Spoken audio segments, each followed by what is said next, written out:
le magazine d'actualité, journal professionnel, où il peut savoir l'information et à temps réel. Yango Oye Bandi, Mote Congo Kinshasa, Mote Congo Brazzaville, la diaspora, partout dans la conférence de fidélité au Bopé Sarabiso, Botika été Kimi en Kolonzambe et Tonda O Mabota Mabino.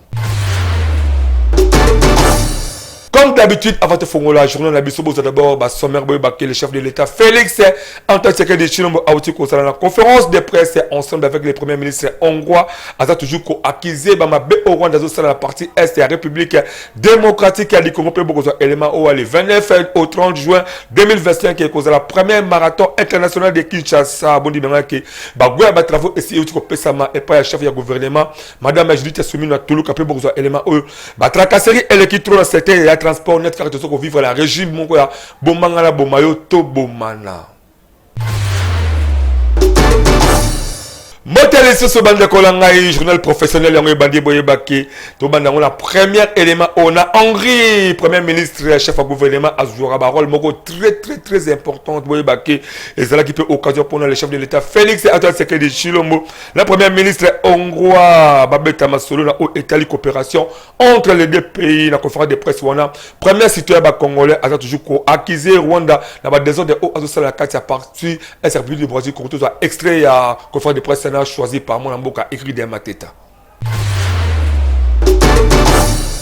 Comme vous le savez, la Hongrie a actuellement la présidence en exercice de l'Union européenne. De venir en ce moment et de faire part aux autorités hongroises du premier des principaux soucis que nous avons en ce moment qui nous empêche vraiment d'avoir un développement normal, c'est évidemment le souci sécuritaire qui, comme vous le savez, est caractérisé par cette agression barbare et injuste dont nous sommes victimes par l'un de nos voisins, le Rwanda, et laquelle agression a causé beaucoup de dégâts humanitaires. Nous avons examiné les domaines de coopération, je crois que vous les avez suffisamment entendu dans les détails, je ne vais pas revenir là-dessus, par le Premier ministre. Et donc, je voudrais simplement insister sur le fait que nous sommes engagés et déterminés à améliorer, à consolider ces relations, ces échanges, parce que la République démocratique du Congo est un pays qui a et offre beaucoup qui a des potentialités et offre beaucoup d'opportunités. Nous croyons vraiment que les ingrédients sont réunis pour pouvoir développer ensemble une coopération gagnant-gagnant.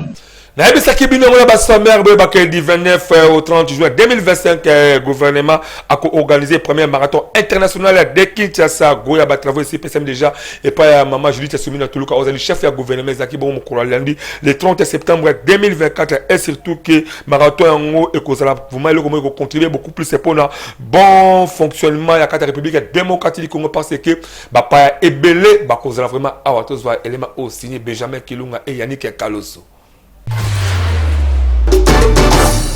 Nekoya Congo, Boyebake, Kinshasa, la capitale de la République démocratique du Congo, et Koyamba, les 29 et le 30 juin 2025, les marathons internationaux de Kinshasa. Pour le chef du gouvernement, Madame Judith Soumina Toulouka, rendez-vous au ya marathon et contribuer à Makasi dans ma positionnement à RD Congo, Liboso Yamokili. Ce marathon deviendra la carte postale de notre pays, montrant à tous la beauté, la diversité et le dynamisme de notre capitale. À cette occasion, Kinshasa deviendra le centre d'attention mondial, un véritable carrefour où se croiseront des athlètes de renom, des visiteurs internationaux et des passionnés de sport, tous rassemblés autour d'une cause commune, la promotion du sport pour le développement et l'unité. En accueillant cet événement, nous provoquons notre destin glorieux, celui d'une nation debout, prête à conquérir son avenir avec ambition et détermination. Bon dimelanga que gouvernement souminois baza pe ko pesa chance mingi na secteur ya sport et surtout que eza parmi ba pilier ya programme la bango promotion ya sport eza oyo même le chef de l'État Félix Antoine Tshisekedi Tshilombo aza kolinga ministre ya sport mwana mboka Didier Boudimbu abeteli yango mbonda boye. La date du 30 juin n'étant pas anodine car nous souhaitons marquer le lancement d'une véritable diplomatie sportive en République démocratique du Congo. Cette dernière vise la promotion et le développement de nos talents à travers les sports, nous permettant ainsi de nous inscrire de manière impactante dans cette nouvelle industrie mondiale. Bondi melangai ke événement yango ekosangisa plus de 15 000 coureurs pe bamboka ebele ekozala awa la carte République démocratique du Congo toyebike tellement que ekozala masolo ya mbangu seke banzela nyoso oyo etoni ba mabulu ekosenga pe ba travaux esalema po ekoma kitoko parce que nyoso wana ezako contribuer na miroir ya mboka. Bisombonda ekolo en tout cas tobetelango mula po toyebike c'est le Congo qui gagne. Bango Bazali ba champion au état social à la carte République démocratique du Congo, Bongo Fondation Jonathan Sango à travers FJS devise si vous allez contribuer à cette fois congolais par jour et que permettre la fin de l'année au se retrouver Kitoko Longoyo na libotana élément choisi par moi la mboka Wilfried Desamba.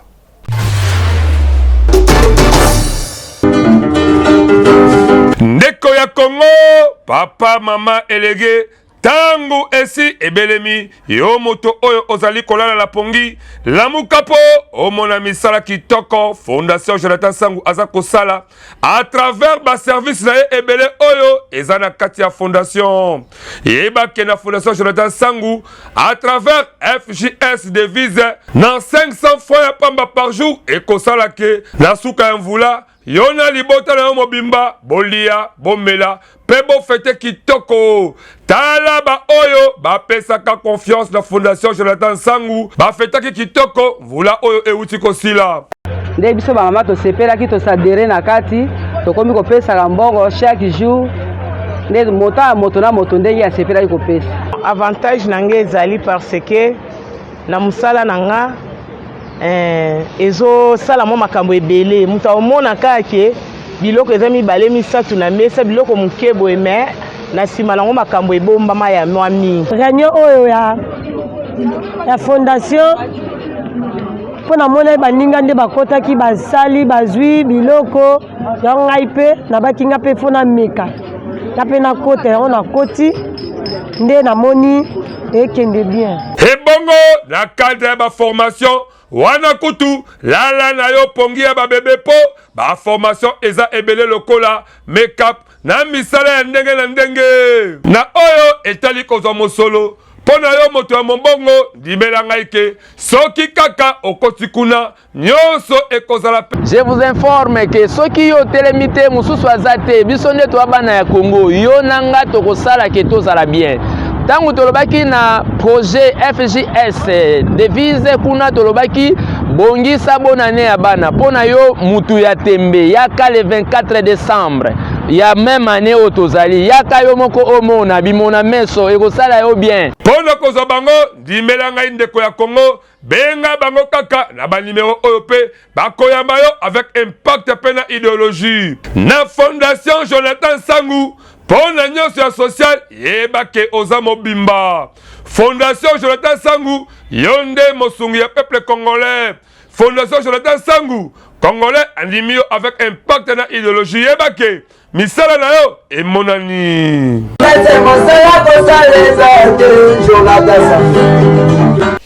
République démocratique du Congo, na République du Congo, bon dimilanga ke ba komi na niveau ya kotia ba démarcation to pe ba mindelo entre les deux pays na ba frontière na bango pour mutu na mutu ayeba ba limite na ye nyoso eza koleka 9e session ya commission technique mixte en matière des frontières entre bamboka nyoso tumi baleza ko selema en la carte ville provinciale ya Kinshasa bon dimilanga ke bandaki depuis le 30 septembre 2024 ba koyebela pe 20 km au ezala Luozi po kimia ezala avec impact na idéologie élément signé Yannick Kaloso et Wilfried Desamba.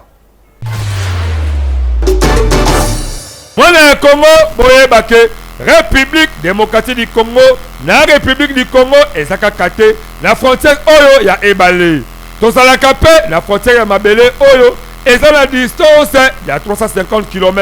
Yangonde eza vraiment la base ya 9e session de la commission technique mixte en matière de frontières entre bamboka nyoso mibale. Boyebake ebandaki bongo depuis mokolo lundi le 29 septembre 2024 awa la ville province ya Kinshasa 20 km ya frontière oyo eza la manyanga Ezapé concerné. L'objectif de cette session se focalise donc sur la réception du rapport de construction des bornes sur 20 km dans la région de Makanga et la programmation de la poursuite des travaux sur 150 km en vue de respecter les délais butoirs fixés à l'an 2027 pour que les frontières interafricaines soient délimitées et démarquées.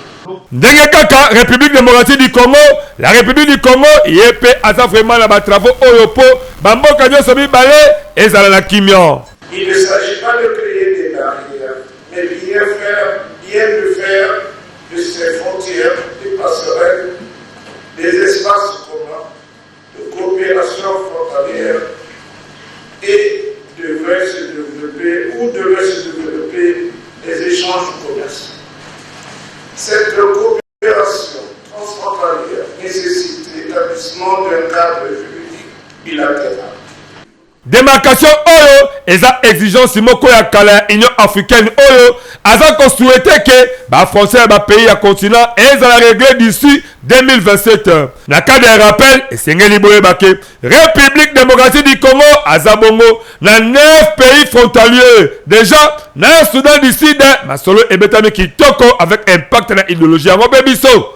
Tobetisika kambonda. Toki mambangu na Goma bouta komona liwa ya coordonnateur ya radio Maria oya catholique o babomaki mokola samedi passé bondi melanga ke et cela qui passe la corporation journalistique ya Mobimba des criminels au bazaki vena kata makambola baza déjà aux arrêts suite ya msala kitoko ya 34e région militaire baoti ko présenter bango devant la presse selon maire ya ville azako lobaki en tout cas ba procès bango et conseil en public pour ba qui a fait quoi pourquoi et comment.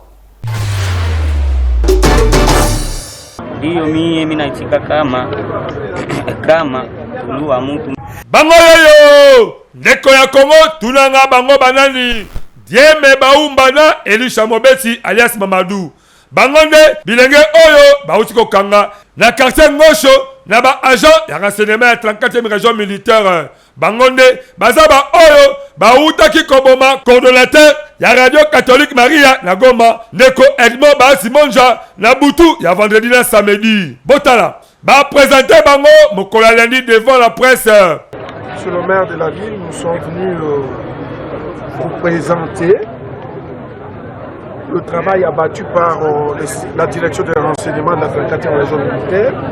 Vous, en tant que patron des opérations, Safi Chamouti.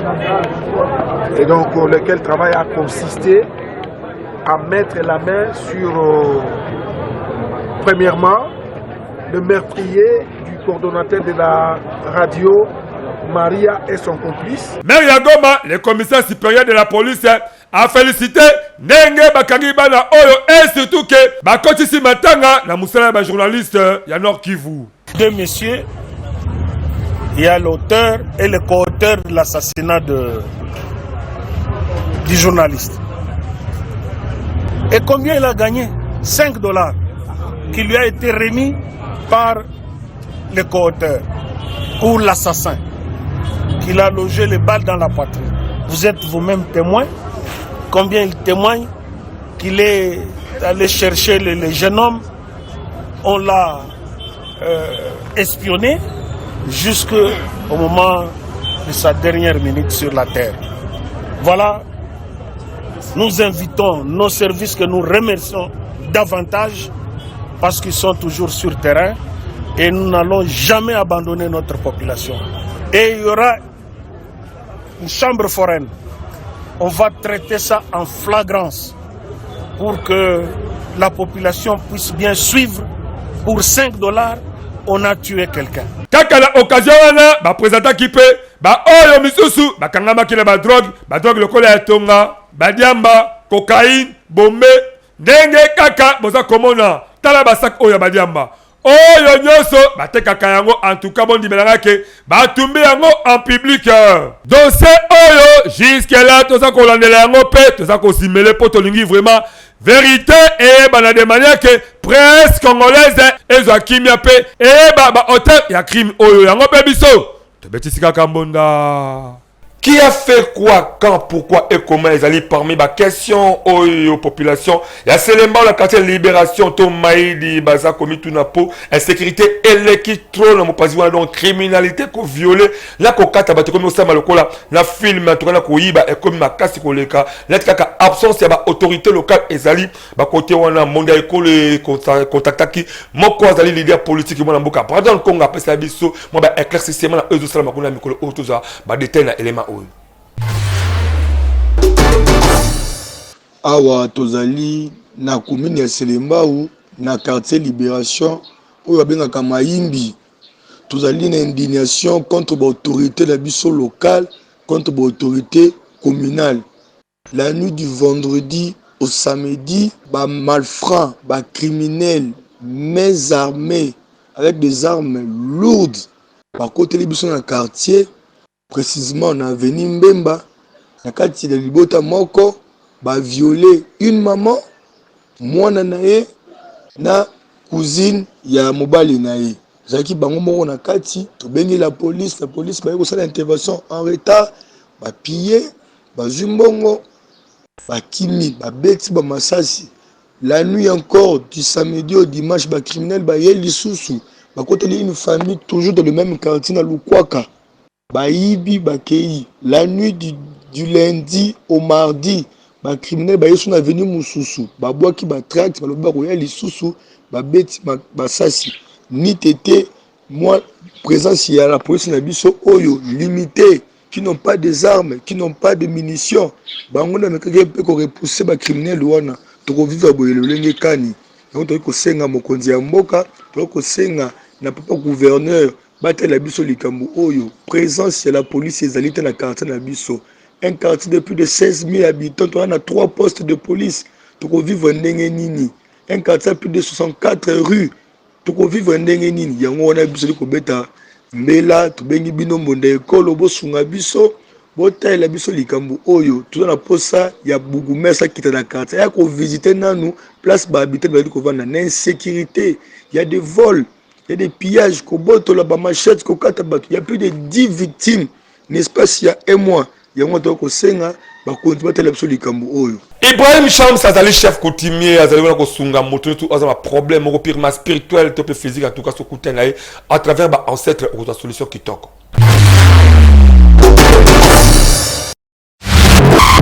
Mbote bankolo mbote kieno bankolo mbote biaka bankolo lobola baka mafunda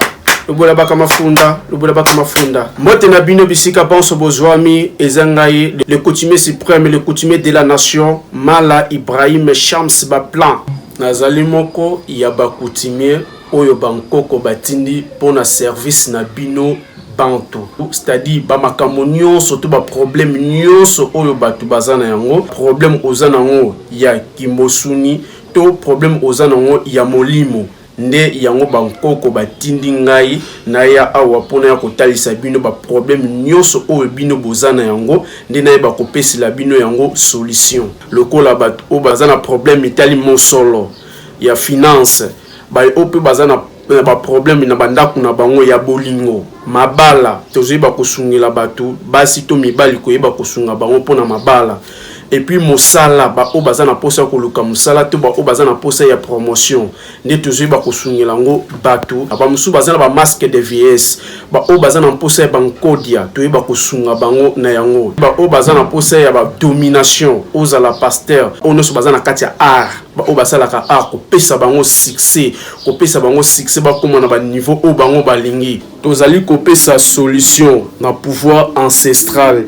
Quelle que soit grandeur, il y a problème to likambo oyo ozana yango soki o contacter biso bakoko bakopesa yo solution soki ozuli baku ya kolanda ngai o contacter nga na numero nyonso ezawana na barre d'écran tango contacter nga okoyeba kozwa solution ya makambo oyo ozana yango ezalaki ya bino le coutumier Mala Ibrahim Shams autrement dit Baplan matondo na bino na ndenge bozui occasion ya kolanda ngai. Tozonga siko ambango la ville province ya Kinshasa boye bakeza ki mukolo lundi le 30 septembre 2024 ba élu à Kinshasa pe ba province nyonso en tout cas bazunga ki zela ya ba hémicycle après 3 mois ya kozala ba vacances parlementaires bondi benga ki session au ya septembre et ça essentiellement budgétaire makam ebele ekolobama na ba revendication ya ba élu mingi na o etali vraiment ba arriéré ya ba émolument na bango tous éléments aussi Wilfried Samba Temboin na biso kuna na niveau ya APK. Neko ya Congo, boye bake, rentrée parlementaire, il y avait le province de Kinshasa et Zala Kibongo. Mokolo lundi, le 29 septembre 2024, dans l'Assemblée provinciale de Kinshasa. Ba députés provinciaux, presque, bangonyoso, bazala qui présent dans Masolo, il y a cérémonie d'ouverture, il y a session ordinaire, il y a septembre 2024. La cérémonie solennelle wana oyo, et Zala qui présentait, la présidente organe délibérant wana, Mwana mboka Levi Mbutape na ba membre misusu ya bureau ya APK zala kipe na présence ya gouverneur ya Kinshasa na vice naye na ba autorité policière et militaire na ba autorité politico administrative ya province na o etali matière ya session oyo le président APK Levi Mbuta alobi ke eza session moko budgétaire oyo ekozala consacré prioritairement la examen à vote et à projet édite de finances portant réduction des comptes. Il y a exercice 2023. Et qu'on a l'appelle examen à vote, il y a projet, il y a édite du finance portant budget de la ville pour l'exercice 2025. Selon le président APK, a rappelé l'exécutif provincial, Basala O et Senelipo, vote à budget 2025 et Zalanatan. P, vote à budget 2025 et Sengeli et répondre la Bossénie à peuple dans la capitale. Au cours de cette session, les honorables députés vont accorder une attention particulière à la recherche des solutions aux innombrables problèmes de Kinoises et Kinois. Awa Esengeli, députés provinciaux, Salapo, voter la Kinshasa budget moko oyo et Kosunga, le gouvernement provincial peut na posa ya peuple Kinois. La présente session ne sera pas conflictogène dans la mesure où, revenus fraîchement des vacances parlementaires, les députés provinciaux motivés, ou dirais-je hyper motivés, donneront les meilleurs d'eux-mêmes afin de rendre aux souverains primaires qui nous a mandaté ce qu'ils attendent de nous. Boyabake, Assemblée provinciale de Kinshasa, a condamné événement Oyo et Outaki Koleka la prison centrale ya Makala Oyo et Bomisaki et Belé abattu yango bebiso. Tobetisika Kambonda. To continuer journal la biso ba communiqué nécrologique Oyo. Communiqué nécrologique. Famille Lubaki, Nandeko Lubaki Weya, Bazako informé na mutu nyonso Oyo ayebaki Mama Elodie Wumba Lubaki. Boyebake azali susu na bomoite. Ba programme ya bokundami epesami boye. Veille mortuaire et kozala bongo mokolo ya samedi na résidence familiale Oyo ezana avenue Kiloueki numéro 20 quartier Kemirigini na commune ya Lemba. Référence entrée Rigini triangle Topé triangle campus. Dimanche et kozala bongo mokolo ya bobimisi nzoto ya mowei na morgue ya campus pe bokundami ekozala na cimetière ya Mingadi antenne na Congo central. Communiqué oyo ekomela moto nyonso oyo ayebaki Mama Elodie Wumba Lubaki. Communiqué oyo ezali signé na famille Lubaki pe na ndeko Lubaki Weya.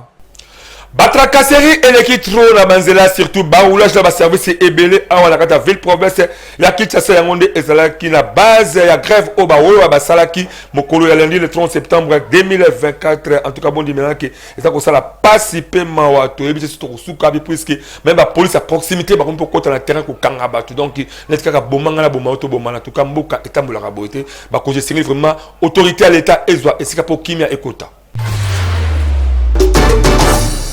Mwana ya Congo, mutu ako sabino te, mokolo ya lundi, tomolaki bawewa, basalaki grève, baboyaki kokumba batu. Ba réclamation la bango eza kaka, ya kolela batrakaseri eleki tro na nzela. Baza koyeba te, banani penza, baza censé, ya ko contrôler nzela, ba roulage, ba ujana, te ambata, ba agent de transport, donc ba service eleki trop malgré baza ko futa ba taxe na bango situation moko esali kitoko te po batu mingi bakomaki en retard na ba misala na bango donc bawewa basiliki lelo mpona makambo ya mikanda eleki na mboka oyo kaka donc bakanga batata 20 nini 100 000 francs ebimi babisaki biso mpona nini kaske la sapate na makambo eleki kote iko papa tokangi motema mingi bakangaka na bapatron na biso bamomo na biso bavantiro ezonga bwe bakanga yanga na puti mbongo ozongi bwe bakanga yanga ye dans la journée mo bakokanga da 5 fois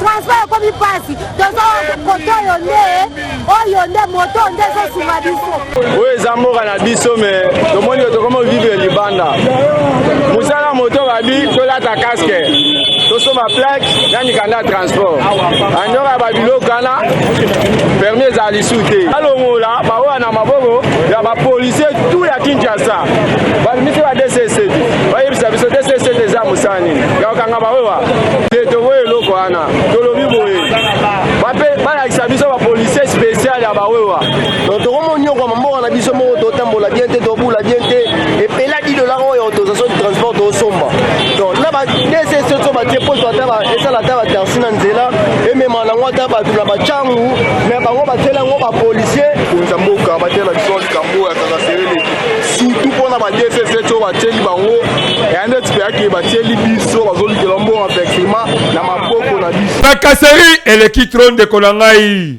seri oyo tozomona na mboko ekomi nde ya kindoki bapolisier mikolo ekomi nde eloka badefisisi bango bamituka wana badesastet ekomi kake o bafutaka siko banyongo ya mituka bato baotambola nango eza bapolisier na bato wana batia bango na nzela baja ya transport ministère ya transport mpe na ngambo na ye aza kobeta mbonda boye d'agitation sur toutes les grandes artères de la ville de Kinshasa.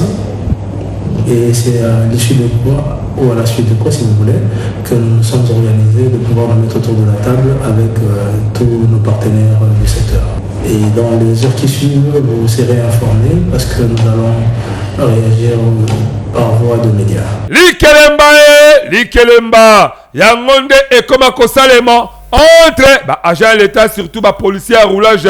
Yangope, etindaka bango degré ou de force bakanga ata infraction ezate po afuta likelemba toyebi te pe tokomi tuna yango agent wana bazwaka penza salaire ou batikala jamais kozala formé to kaka eza molimo ya koboma mboka mikolo eleki bataximen mpe basalaka ya bango na eloko oyo so eleki boye dollar eza likolo station amata machine ya likolo caisse de rechange ya mutuka ekoma likolo baversement mituka ekoma likolo yango monike biso mpe tota balansi tocha baprix wana mpo tosala mwa balansi esala mwa boye mwa biso mpe tovivre nyonso oyo eza kosala soni makasi na bakomportema ya bagent ya leta na ngambo mpe ya baoyo wana bataximene boyebake bino mpe boza mabe makasi mpo bolingi mpe konyokola population mingi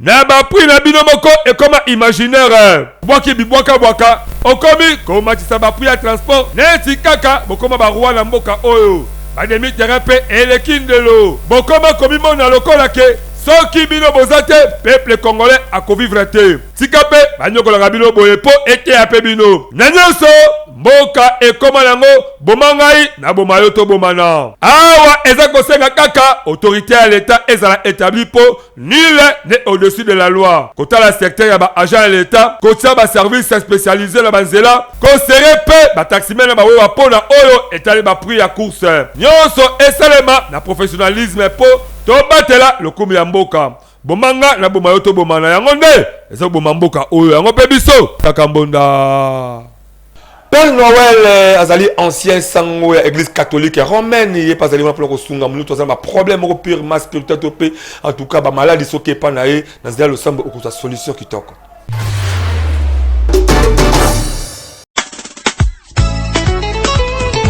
mwana ya Congo oumeli na pasi ya maladi ya ndenge na ndenge, ozwaka mosala te, olingi ko perdre fonction na yo, obotaka te, libota na yo ekoti ba problème. Epai ya Père Noël ancien sango ya Église catholique romaine, oyo akenda sango pona ba solution pe ba guérison oyo eza kosalema après ba consultation pe suivi. Bongo tango ye moko Père Noël asalaki message na ye, bondimela ngai. Ngai naza serviteur Didier Père Noël. Nzambe apesanga mayele pe connaissance ya kosilisa mabe nyonso oyo ezotungisa peuple na ye. Nayebi ke balimero na ngai ya mwana bozomona oyo nyonso aza na problème, oyo nyonso aza na likambo ezotungisa ye akontakte nga na balimero bozomona wana.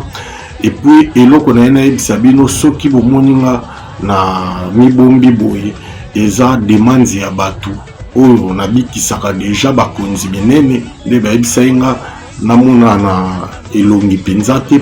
Tala Père Noël ancien sango ya Église catholique romaine oyo akena sango pona mosala kitoko oyo eza komonana pe correspondre na attente ya population, aza ko rassurer ba nyonso surtout bazana problème ya santé, babwakela yo maladie, ozana problème financier, osimbaka lisusu mbongo te, mbongo na yo évoluaka te, oza joueur osignaka contrat na ba club ya minene te, to pe oza député to cadre na entreprise songolo pakala, babundisaka yo, batiela yo poison, olalaka lisusu pongi te, po ba problème eleki yo. Benga Père Noël na numéro o eza affiché.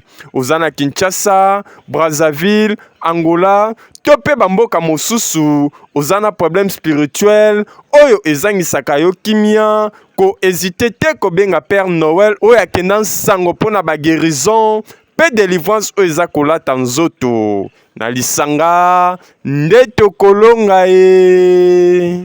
Bonsoir, c'est quoi le rappel des titres? Le chef de l'État Félix Antoine Tshisekedi Tshilombo a aussi causé la conférence de presse ensemble avec le Premier ministre hongrois, le président de la République, a toujours accusé Rwanda Bamoboul, à la partie Est de la République démocratique du Congo, le 29 au 30 juin 2025. Et que nous avons le premier marathon international à Kinshasa. Bon, dit bien que Bagouya va travailler sur la Premier ministre, Madame Judith Assumi Natuluka, bon, qu'on a élément au Batrakaseri, et l'équipe trop en la carte, il y a ville professeur Kinshasa, surtout bien dans le secteur. Il y a transport net qui a vivre dans Mboka Moro, donc il y a régime Moko, il y a Bomangala, Bomayo, To Bomana. Merci beaucoup. On a bouclé complètement l'édition.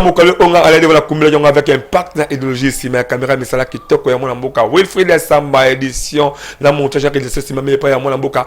Ygrid Matete, mais la scène a toujours la bino. Bon, continuez à s'abonner massivement à la chaîne YouTube. La chaîne école officielle P. Activité la bino, sport publicitaire. Vous pouvez savoir sur le salon, primo copirement professionnel. Si réellement vous avez vraiment linga kabonde kolo treba qui bientôt la 2 ans la biso se permettre que tout ça lango na ba condition moka malamu ko sunga biso mais na muke ko zango même à travers numéro la biso wana ezali numéro Orange Money to pe ba de commencer ba mikili ya poto ba la biso à travers YouTube beaucoup pe ko sunga biso ba matériel e ko permettre que tout ça le misala moko purement professionnel.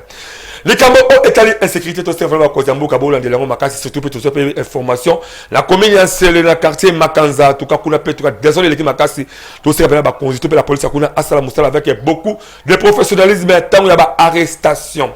Merci pour vos acquis et belé à tout cas tout la prochaine masse au collège à 0 édition Monsieur Yassika. Bye.